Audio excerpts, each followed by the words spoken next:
हम लोग पहुंचे थे बेटा ब्रांच अकाउंट में। ये डिपेंडेंट ब्रांच ही है।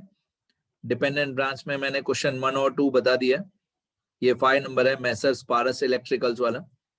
इसमें हम लोगों ने लास्ट वीडियो लेक्चर में यहां तक कर दिया था, गुड्स रिटर्न बाय डेटर्स, और इसकी अमाउंट थी 5000।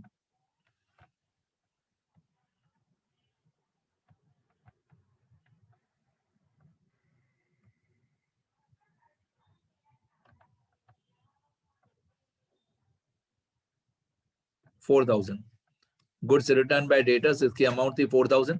मैं एक बार चेक कर लेता हूं कि 4000 सही है कि गलत है। गुड्स रिटर्न बाय डेटर्स 4000 सही है।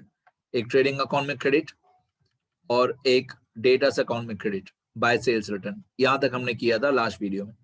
आगे अब इसके आगे क्वेश्चन में लिखा हुआ है गुड्स रिटर्न्ड बाय ब्रांच 5000। ये वाला 5000 थोड़ा लाइन ऊपर नीचे हो गया, बट सही अमाउंट 5000 है। गुड्स रिटर्न बाय ब्रांच 5000, मतलब 5000 रुपीज के गुड्स ब्रांच ने रिटर्न किए, 5000 रुपीज के गुड्स। तो इसको हम लोग ट्रेडिंग अकाउंट में डेबिट साइड पे लिखेंगे less goods return to head office. Branch वाला ऐसे लिखेगा, goods return to head office 5000, debit में से माइनस। ब्रांच वाला ऐसे लिखेगा trading account debit side minus. और हेड ऑफिस वाला कैसे लिखेगा ये 5000? हेड ऑफिस वाला ये 5000 लिखेगा ब्रांच अकाउंट में क्रेडिट साइड, ब्रांच अकाउंट में credit side by goods return by branch, by goods return by branch. तो हेड ऑफिस वाला लिखेगा branch is the giver, credit the giver, और ब्रांच वाला लिखेगा कि ये एक तरीके का परचेज रिटर्न है। ब्रांच वाला ऐसे लिखेगा कि एक तरीके का परचेज रिटर्न है। फिर यहाँ पे हो जाएगा आउटर कॉलम में 1,20,000 माइनस 5000। तो 1,20,000 माइनस 5000 1,15,000। तो यहाँ पे हो गया डेबिट में थे माइनस, और यहाँ पे हो गया 5000 क्रेडिट। तो दोनों इफेक्ट एक्चुअली दोनों इफेक्ट क्रेडिट ही हुए। आगे इसके बाद क्वेश्चन में दिया हुआ है डिस्काउंट अलाउड टू डेटर्स। इसकी अमाउंट ये 2000 है। डिस्काउंट अलाउड टू डेटर्स, ये इसकी अमाउंट है 2000। तो डिस्काउंट अलाउड टू डेटर्स, इसके दो इफेक्ट होते हैं। डिस्काउंट अलाउड क्योंकि ब्रांच का एक्सपेंस है, तो ब्रांच वाला इसको पीएनएल में डेबिट करेगा, एक इफेक्ट 2000 रुपीज का डिस्काउंट अलाउड का पहला effect. Profit and loss account में डेबिट साइड, पीएनएल में डेबिट साइड। दूसरा इफेक्ट डेटर्स अकाउंट में क्रेडिट साइड। ये इसके दो इफेक्ट होंगे। ये प्रॉफिट एंड लॉस अकाउंट है हमारा।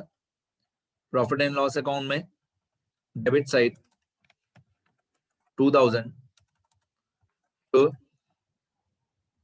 डिस्काउंट अलाउड, मतलब ब्रांच वाले ने डिस्काउंट अलाउ किया। ऑब्वियसली डिस्काउंट अलाउ किसको करेंगे, किसको डिस्काउंट हम देंगे, डेटर्स को। तो पीएनएल में हो जाएगा डेबिट और डेटर्स में हो जाएगा क्रेडिट।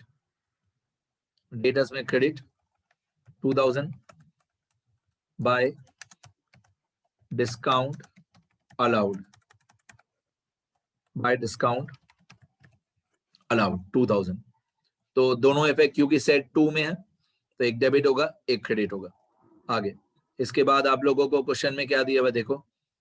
इसके बाद क्वेश्चन में दिया हुआ है बैड डेट्स रिटर्न ऑफ। शायद आपको अमाउंट क्लियरली नहीं दिखेगी, मैं समझा देता हूं इसकी अमाउंट क्या है। जो बैड डेट्स रिटर्न ऑफ है, इसकी सही अमाउंट है ये वाली 4000। ये बैड डेट्स रिटर्न ऑफ की अमाउंट आपको क्लियरली दिख नहीं रहा होगा स्क्रीन पे, लेकिन बैड डेट रिटर्न ऑफ की अमाउंट 4000 है। अब जो डिस्काउंट अलाउड के दो इफेक्ट थे, वही बैड डेट्स के दो इफेक्ट होंगे। यदि डिस्काउंट अलाउड भी हमारा लॉस है, बैड डेट्स भी हमारा लॉस है, तो बैड डेट्स ये दोनों पीएनएल में डेबिट होते हैं। बैड डेट्स भी और डिस्काउंट अलाउड भी दोनों पीएनएल में डेबिट होते हैं, और दोनों का दूसरा इफेक्ट डेटर्स अकाउंट में क्रेडिट होगा। बैड डेट्स भी और डिस्काउंट अलाउड भी 4000, ये दोनों पीएनएल में डेबिट होंगे और डेटर्स में क्रेडिट होंगे बाय बैड डेट्स। दोनों पीएनएल में डेबिट और दोनों डेटर्स में क्रेडिट, बैड डेट्स। अब ये चीज याद रखो, लाइफ टाइम कोई भी चैप्टर हो, बैड डेट्स और डिस्काउंट के दो इफेक्ट यही होते हैं। कोई भी चैप्टर हो, पीएनएल में डेबिट ही होगा और डेटर्स में क्रेडिट ही होगा, बैड डेट्स भी और डिस्काउंट अलाउड भी। आगे इसके बाद क्वेश्चन में क्या दिया हुआ है, इसके बाद क्वेश्चन में लिखा हुआ है expenses paid by head office on behalf of branch. Expenses paid by head office on behalf of branch, इसमें तीन एक्सपेंसेस हैं, 15,000, 10,000, 5,000। इतने पैसे हेड ऑफिस वाले ने आप ऐसे बोल सकते हो पैसा भेजा भी और ब्रांच वाले ने पैसा खर्च भी किया, क्योंकि expenses paid by head office है on behalf of branch, branch के बिहाफ पे। 15, 10 और 5, तो 15,000, 10,000 और 5,000। हेड ऑफिस वाला ऐसा अज्यूम करेगा कि हेड ऑफिस ने ये पैसा ब्रांच को भेजा है। हेड ऑफिस वाला ऐसे लिखेगा to cash sent to branch, to cash sent to branch. उसमें जो पहला नाम है वो है salary and wages,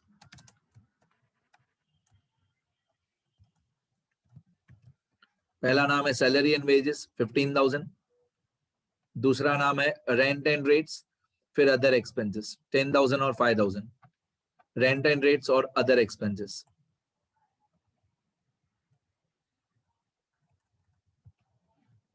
rent and rates other expenses 15 और 10 और 5, तो टोटल हो जाएगा 30,000। तो इतना पैसा हेड ऑफिस वाले ने भेजा, तो हेड ऑफिस वाला बोलेगा branch is the receiver, debit the receiver. Head office वाला लिखेगा branch is the receiver, debit the receiver, 15,000, 10,000 और 5,000। इतना पैसा हेड ऑफिस वाले ने भेजा। अब इतना ही पैसा ब्रांच वाले ने खर्च भी किया होगा, तो ये सारे जो एक्सपेंसेस हैं तीनों के तीनों प्रॉफिट एंड लॉस अकाउंट के एक्सपेंसेस हैं। सैलरी एंड वेजेस भी, रेंट एंड रेट्स भी, अदर एक्सपेंसेस भी, तीनों पीएनएल के एक्सपेंसेस हैं, तो तीनों प्रॉफिट एंड लॉस अकाउंट में डेबिट होंगे। ये तीनों प्रॉफिट एंड लॉस अकाउंट में डेबिट होंगे, 15,000, 10,000, 5,000। तो यहाँ पे हम लोग लिखेंगे डेबिट साइड पे टू सैलरी एंड वेजेस, ये भी पीएनएल का खर्चा है, टू रेंट एंड रेट्स, ये भी पीएनएल का खर्चा है, टू अदर एक्सपेंसेस या सन्ड्री एक्सपेंसेस, ये भी पीएनएल का खर्चा है। तो सेट 1 में भी डेबिट हुआ, सेट 2 में भी डेबिट हुआ, दोनों जगह पे डेबिट डेबिट। आगे इसके बाद क्या लिखा हुआ है क्वेश्चन में, क्वेश्चन में लिखा हुआ है furniture is to be depreciated by 10%। ये थोड़ा इंटरेस्टिंग है, क्यों इंटरेस्टिंग है मैं आपको समझाता हूँ। फर्नीचर 10% डेप्रिसिएशन दिया हुआ है, लेकिन हमको यहाँ पे क्वेश्चन के स्टार्टिंग में फर्नीचर का 31/3/2010 का क्लोजिंग बैलेंस दिया हुआ था 13,500। अब इंटरेस्टिंग इसलिए है क्योंकि बाकी सारे क्वेश्चंस में फर्नीचर का ओपनिंग बैलेंस दिया हुआ होता है और इस क्वेश्चन में फर्नीचर का क्लोजिंग बैलेंस दिया हुआ है 13,500। ठीक है, अब इसका मतलब ये हुआ, यहाँ पे लिखा है फर्नीचर 31/3/2010, मतलब ये फर्नीचर का क्लोजिंग बैलेंस है 13,500। इसका मतलब ये हुआ कि इस 13,500 में से ये 10% डेप्रिसिएशन ऑलरेडी माइनस किया हुआ है, क्योंकि 13,500 जो है 13,500 जो है उसकी डेट दी हुई है 31/3/2010, मतलब 13,500 क्लोजिंग बैलेंस है। अब ये 13,500 हम लोग यहाँ पे ब्रांच अकाउंट में क्रेडिट साइड पे ये लिख चुके हैं 13,500। मैं यहीं पे वर्किंग नोट बना देता हूं, आप लोग पीछे वर्किंग नोट में लिखना है ये सारा फर्नीचर का, आप लोग ये सारा फर्नीचर वाली पॉइंट वर्किंग नोट में लिखना। अब इसका जो ओपनिंग बैलेंस होगा, इसका जो ओपनिंग बैलेंस होगा उसको हम सपोज करते हैं 100%। ओपनिंग बैलेंस को हम सपोज करते हैं 100%। इसकी अमाउंट कितनी है वो हमको पता नहीं है, ओपनिंग बैलेंस की कितनी अमाउंट है मालूम नहीं है। अब जो क्लोजिंग बैलेंस है ये हो जाएगा हमारा 90%। क्लोजिंग बैलेंस हमारा 90% हो जाएगा, क्यों? क्योंकि डेप्रिसिएशन दिया हुआ था 10%। तो अगर हम सपोज करें कि साल के शुरू में फर्नीचर की ओपनिंग बैलेंस या बुक वैल्यू 100 रुपए था, 100 रुपए साल के शुरू में था, तो साल के अंत में 10 रुपीज डेप्रिसिएशन माइनस हो जाएगा, तो क्लोजिंग बैलेंस आएगा 90 रुपीज। अब हमको क्वेश्चन में क्लोजिंग बैलेंस दिया भाई ये वाला 13,500, ये मैं यहाँ पे लिख दूंगा 13,500। अब ये 13,500 मैंने ये वाला क्लोजिंग बैलेंस के सामने लिख दिया। अब मैं क्रॉस मल्टीप्लाई करूंगा कि 90 के सामने 13,500, तो 100 के सामने कितना, इसको क्रॉस मल्टीप्लाई करेंगे तो हमारा फर्नीचर का ओपनिंग बैलेंस आ जाएगा। ये वाला क्रॉस मल्टीप्लाई कैसे होगा कि opening balance equal to 13,500 multiply by 100 divided by 90। Calculation देखो, 13,500 मल्टीप्लाई बाय 100 डिवाइड बाय 90, तो हमारा फर्नीचर का ओपनिंग बैलेंस आ जाएगा 15,000। ये सारी चीजें आप लोग वर्किंग नोट्स में लिखोगे। अब फर्नीचर का ओपनिंग बैलेंस आ गया हमारा, कितना आया ओपनिंग बैलेंस, ये वाला 15,000। इस 15,000 को हम लोग ब्रांच अकाउंट में ही डेबिट साइड पे लिखेंगे। ये ब्रांच अकाउंट है, इसमें डेबिट साइड पे फर्नीचर का ओपनिंग बैलेंस लिखेंगे 15,000। लेकिन इस 15,000 का भी एक ही इफेक्ट होगा ओपनिंग बैलेंस का। ये स्टार दिख रहा है आप लोगों को, ये वाला स्टार, मतलब इस 15,000 का एक ही इफेक्ट करना है। और जो क्लोजिंग बैलेंस आया हमारा 13,500, ये क्वेश्चन में दिया हुआ था, इसमें भी मेरी हैबिट है ये स्टार लगाने का, इसका भी एक ही इफेक्ट होता है। अब जैसे पिछले लास्ट क्वेश्चन में भी बताया था, ब्रांच अकाउंट में 15,000 और 13,500 आएगा, मतलब ओपनिंग बैलेंस और क्लोजिंग बैलेंस आएगा, तो डेप्रिसिएशन नहीं आएगा। और प्रॉफिट एंड लॉस अकाउंट में, ये जो प्रॉफिट एंड लॉस अकाउंट है, इस प्रॉफिट एंड लॉस अकाउंट में डेप्रिसिएशन आएगा, तो depreciation on furniture, profit and loss account में डेप्रिसिएशन आएगा, तो ओपनिंग बैलेंस और क्लोजिंग बैलेंस नहीं आएगा। सीधी बात है, डेप्रिसिएशन कितना होगा, साल के शुरू में ओपनिंग बैलेंस था 15,000 और साल के अंत में क्लोजिंग बैलेंस था 13,500, 13,500, तो डेप्रिसिएशन कितना हुआ 1,500। तो पीएनएल में डेप्रिसिएशन आएगा तो ओपनिंग क्लोजिंग नहीं, और ब्रांच अकाउंट में ओपनिंग क्लोजिंग आएगा तो डेप्रिसिएशन नहीं। डन। आगे यहाँ पे हमारे क्वेश्चन में जो सारी पॉइंट्स दी हुई थी वो कंप्लीट हो गई, क्वेश्चन में जितना दिया हुआ था। डन, सारी एंट्रीज क्वेश्चन वाली कंप्लीट हमने कर दी। अब इसकी बैलेंसिंग करना बाकी है। मैंने बहुत बार बताया बैलेंसिंग कैसे करते हैं। सबसे पहले पेटी कैश से शुरू करते हैं। ऐसे याद करो कि उल्टा बैलेंसिंग होता है, पीछे से स्टार्ट करेंगे। सबसे पहले ये पेटी कैश अकाउंट। अब पेटी कैश अकाउंट में, ये पेटी कैश अकाउंट में नंबर 1, पेटी कैश अकाउंट का क्रेडिट का total equal to sum from 2500 to 500, तो ऑब्वियसली इसका टोटल आएगा 3,000। अब ये 3,000 पेटी कैश का टोटल है, क्रेडिट साइड का 3,000। अब ये 3,000 क्रेडिट का टोटल, डेबिट का टोटल 2,000, तो डिफरेंस कितना आएगा, डिफरेंस आएगा 1,000। ये 1,000 क्या होगा, पेटी कैश का ओपनिंग बैलेंस होगा 1,000। ये हमने फाइंड आउट किया। मैं यहाँ पे क्वेश्चन मार्क लगा देता हूँ, क्वेश्चन मार्क मतलब ये हमने फाइंड आउट किया 1,000। अब ये 1,000 यहाँ पे होगा डेबिट, इसका दूसरा इफेक्ट होगा ब्रांच अकाउंट में डेबिट, पहले पेज पे। तो पहले पेज पे हम लोगों ने एक ब्रांच अकाउंट बनाया, उसमें ओपनिंग पेटी कैश बैलेंस आएगा, ये ब्रांच अकाउंट है, इसमें ओपनिंग पेटी कैश बैलेंस आएगा ये वाला 1,000। तो एक ब्रांच में डेबिट, एक पेटी कैश में डेबिट। अब सेकंड नंबर हम लोग टैली करते हैं डेटर्स अकाउंट, ये ब्रांच डेटर्स अकाउंट, इसको टैली करेंगे सेकंड नंबर।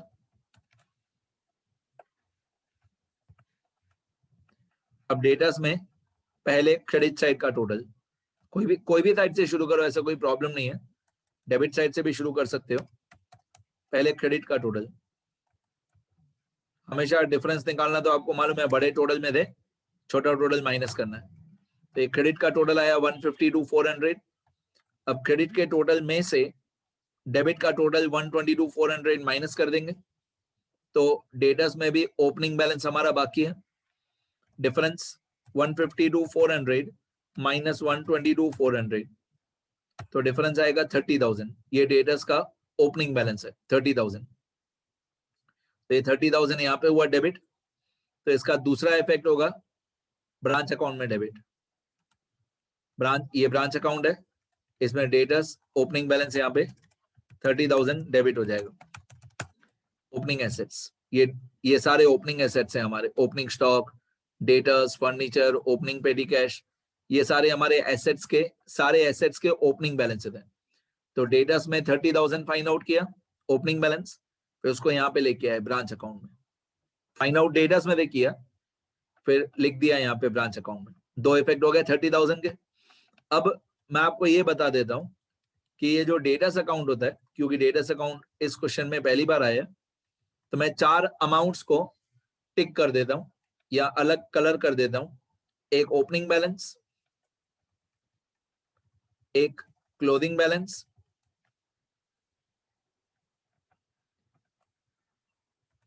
एक ओपनिंग बैलेंस, एक क्लोजिंग बैलेंस, एक क्रेडिट सेल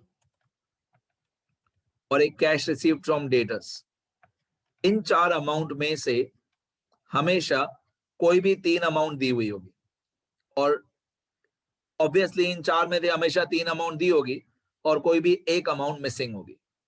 तो ये 4 अमाउंट पे ध्यान देना, डेटर्स का ओपनिंग बैलेंस, डेटर्स का क्लोजिंग बैलेंस, क्रेडिट सेल और कैश रिसीव्ड। इन 4 में से हमेशा 3 अमाउंट दी होगी और हमेशा कोई एक अमाउंट मिसिंग होगी।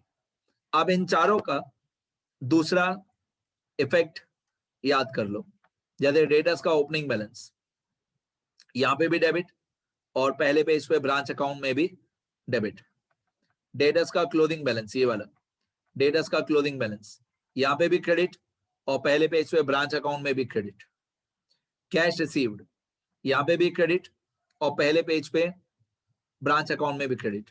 मतलब ओपनिंग बैलेंस ब्रांच अकाउंट में, ये ओपनिंग बैलेंस ब्रांच अकाउंट में डेबिट, ये ओपनिंग बैलेंस ब्रांच अकाउंट में डेबिट, ये क्लोजिंग बैलेंस ब्रांच अकाउंट में क्रेडिट, ये कैश रिसीव्ड ब्रांच अकाउंट में क्रेडिट, और ये जो क्रेडिट सेल है, ये वाला क्रेडिट सेल, इसका दूसरा इफेक्ट आता है ट्रेडिंग अकाउंट में।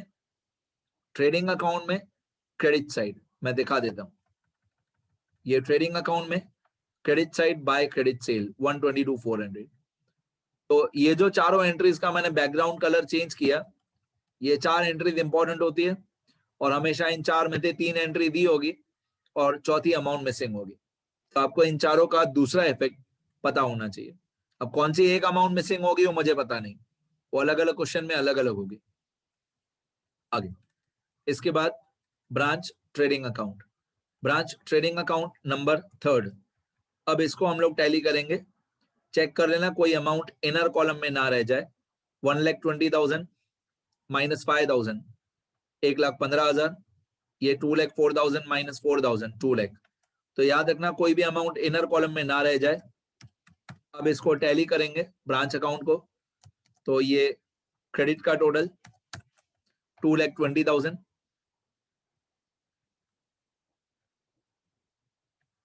क्रेडिट का टोटल 2,20,000, ये डेबिट का टोटल 1,30,000, डिफरेंस 2,20,000 माइनस 1,30,000, तो डिफरेंस आएगा 90,000। ये 90,000 को हम लोग लिखेंगे to gross profit 90,000 question mark मतलब हमने फाइंड आउट किया। यहाँ पे होगा डेबिट तो पीएनएल में होगा credit, profit and loss account में क्रेडिट साइड, ये प्रॉफिट एंड लॉस अकाउंट है, ये 90,000 क्रेडिट साइड। मैं एक एरो लगा देता हूं यदि आपको याद रहे, ये 90,000 ट्रेडिंग में हुआ डेबिट तो पीएनएल में हुआ क्रेडिट 90,000।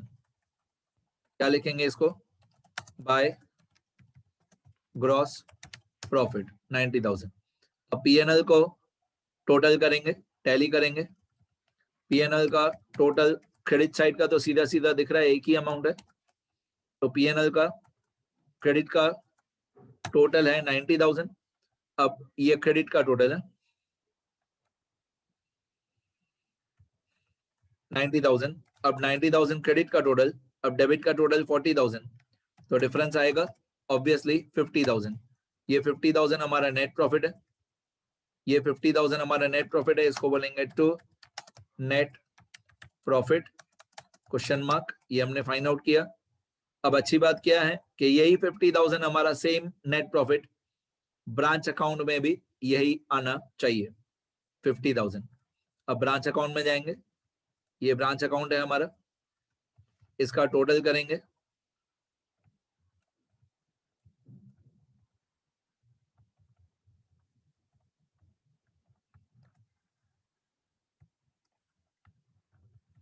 इसका टोटल कर लेते हैं पहले क्रेडिट का। तो ब्रांच अकाउंट का क्रेडिट का टोटल ये है 69,000, क्रेडिट का टोटल 69,000। अब डेबिट का टोटल, मेरे को लगता है कि कोई अमाउंट इनर कॉलम में रह गई है हमारी, क्रेडिट साइड पे इनर कॉलम में रह गया है कुछ हमारा। ये जो कलेक्शन फ्रॉम डेटर्स था ना, cash sales collection from debtors, ये इनर कॉलम में रह गया है, इसलिए टोटल गलत आ रहा है।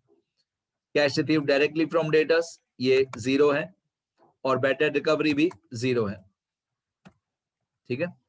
बट याद रखना कि कोई भी अमाउंट इनर कॉलम में रह जाएगी तो टोटल गलत हो जाएगा। अब देखो, मेरा क्रेडिट का टोटल पहले 69,000 आ रहा था, ये गलत है। अब मैंने तो सम करके फॉर्मूला लगाया है, इसलिए जैसे ही मैं इसको आउटर कॉलम में लिखूंगा, ये 81,600 और 112400, जैसे ही मैं इनको आउटर कॉलम में लिखूंगा तो जो नीचे टोटल था 69,000 वो अपने आप चेंज हो जाएगा। इक्वल टू ये 81,600 प्लस ये 112400 प्लस ये वाला 0 प्लस ये वाला 0, तो इनका टोटल हो गया 1,94,000। ये आउटर कॉलम में लिखना बाकी था। अब देखो नीचे टोटल अपने आप चेंज हो गया 2,63,000। पहले कितना आ रहा था 69,000, क्योंकि अमाउंट्स को आउटर कॉलम में लिखना बाकी था। तो 2,63,000 क्रेडिट का टोटल और 2,13,000 डेबिट का टोटल। अब डिफरेंस, तो डिफरेंस निकालेंगे इक्वल टू 2,63,000 माइनस 2,13,000, तो डिफरेंस 50,000 नेट प्रॉफिट। पीएनएल में भी यही आया था 50,000, ये रहा 50,000, पीएनएल में भी इतना ही आया था और ब्रांच अकाउंट में भी इतना ही आना चाहिए। तो नेट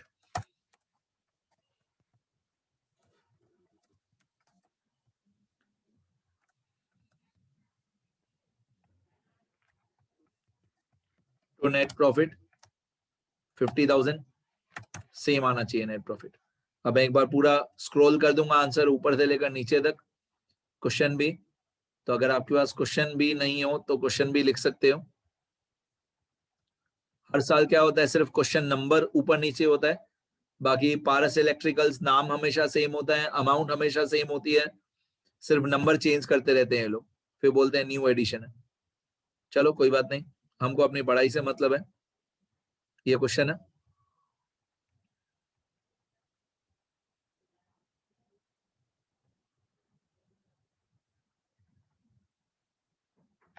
ये ब्रांच का प्रॉफिट 50,000 दिया हुआ है, सही आ रहा है हमारा नेट प्रॉफिट। ये नेट प्रॉफिट भी लिखा हुआ है, नेट प्रॉफिट 50,000 सही आ रहा है। अब यहाँ पे वीडियो पॉज करके पहले इतना लिखना,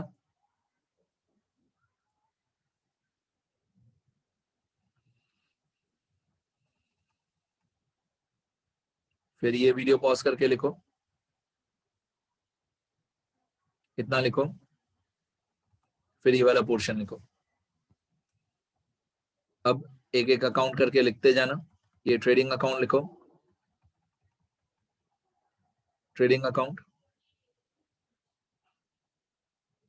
ये प्रॉफिट एंड लॉस अकाउंट,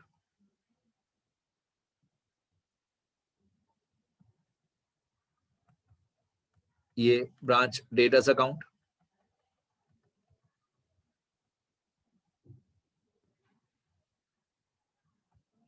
और ये पेटी कैश अकाउंट। कहते बेटा मैं थोड़ा जूम आउट करके दिखाऊंगा ना, तो आपको क्या इतना छोटा दिखेगा नहीं एक साथ, पर ये पूरा आंसर देखने में ऐसा है। देखो ये ब्रांच अकाउंट, अब इतना ही छोटा फॉन्ट साइज शायद आपको देखेगा नहीं, बट ये हमारा पूरा आंसर एक साथ आ गया। मैं और थोड़ा जूम आउट करूं, देखो अब इतना छोटा आपको दिखेगा नहीं, पर यही हमारा आंसर है। ये branch account, trading account, PNL account, branch debtors और ब्रांच पेटी कैश। इतना छोटा दिखेगा नहीं, इसलिए मेरे को जूम करके बताना पड़ता है। अब लिखना शुरू करो प्लीज। लिखोगे तो बहुत साल क्या आएगा बेटा, प्लीज लिखना शुरू करो।